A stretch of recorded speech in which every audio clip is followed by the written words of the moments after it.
Nagluluto na naman tayo ng sinigang na bangos. Magpakulo lang tayo ng tubig. Kumulo na siya, lagyan natin yung ating gabi. Ayan.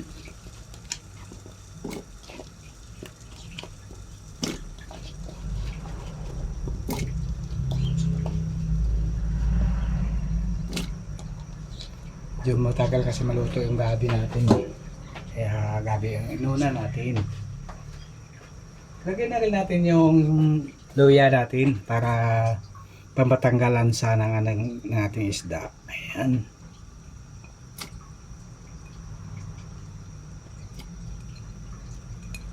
Lagyan natin na ang sibuyas. Ayan.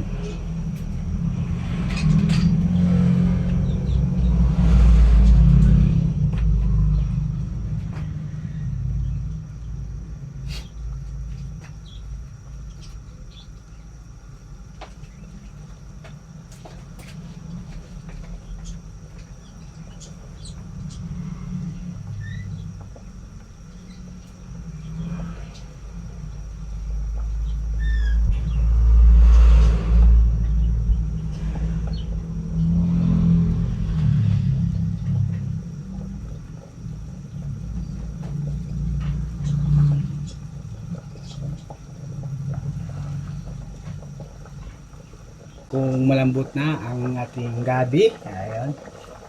Tapos isunod natin ang ating kamatis para hindi gaano mahuli. Hindi siya gaano overcook. Para hindi overcook siya.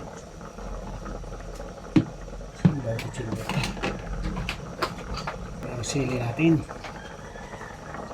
Add na rin natin yung kamatis natin. Ayan.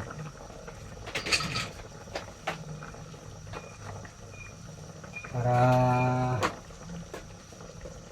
sarap ang amoy sa amoy pa lang yung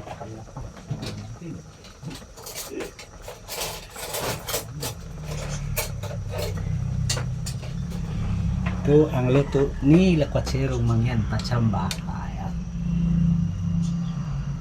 Ito palang asin, add tayo ng asin. Mag-add na tayo ng asin. Sandali lang. Add muna tayo ng asin. Ano baka karami yan?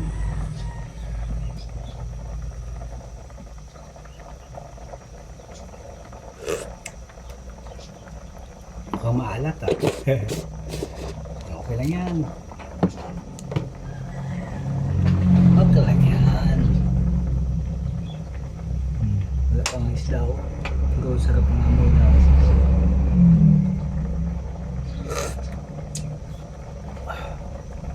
Tingnan natin kung maluto na.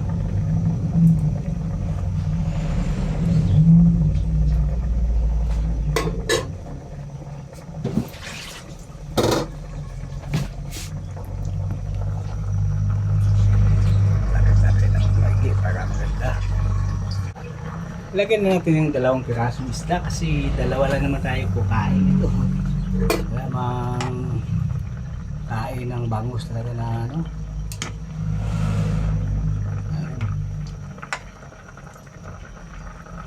yung sabaw, yung pala, yung takip.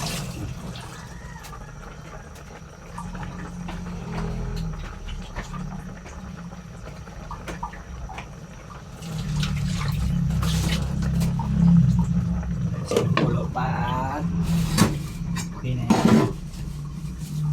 Isang pulo pa at huli na yan.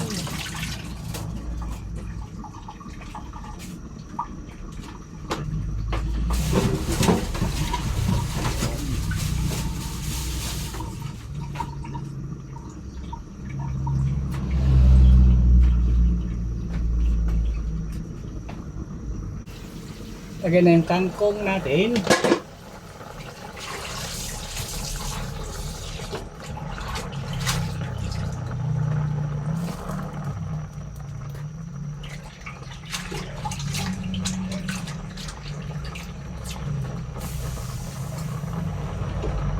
Siguro pa, pagkatapos pampasim. Yan. Ang pirasong ano lang yung suka, kalamansi. Kalamansi lang yung pang-paasim natin kasi wala tayong wala tayong sampalok. Ayan. Ang sampalok kaya na lang yung pampasim natin.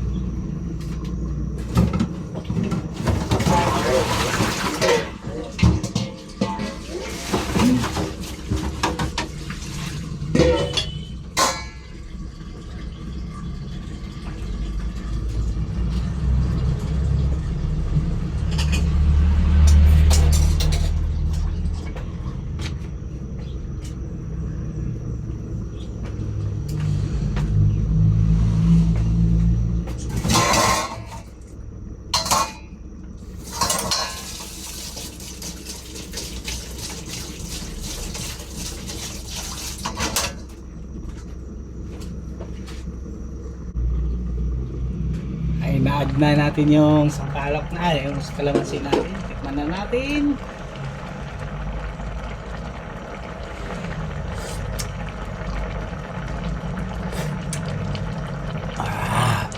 Sarap po. Ayan na. Ayan na siya. Masarap na sinigang na bangos.